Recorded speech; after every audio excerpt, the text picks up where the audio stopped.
In today's video, you'll learn how to refund a customer in QuickBooks step by step. If you've never processed a refund before, don't worry. QuickBooks makes it simple once you know where to go. Start by signing into your QuickBooks account and opening your dashboard. This is where you manage your daily financial activities. Next, look for the Create or New option and click on it. This menu lets you record different types of transactions. From the list, choose Refund Receipt to begin setting up the refund. When the refund form opens, the first step is to select the customer who will receive the refund. Make sure you pick the correct customer so the transaction is recorded properly. If needed, you can also check or update the customer's billing details. After that, enter the refund date so your records show exactly when the money was returned.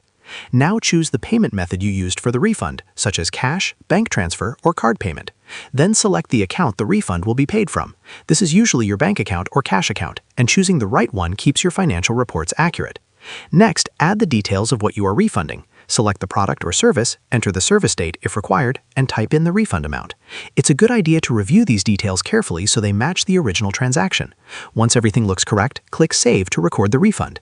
If you need to process more refunds, you can choose Save and New to open another form right away.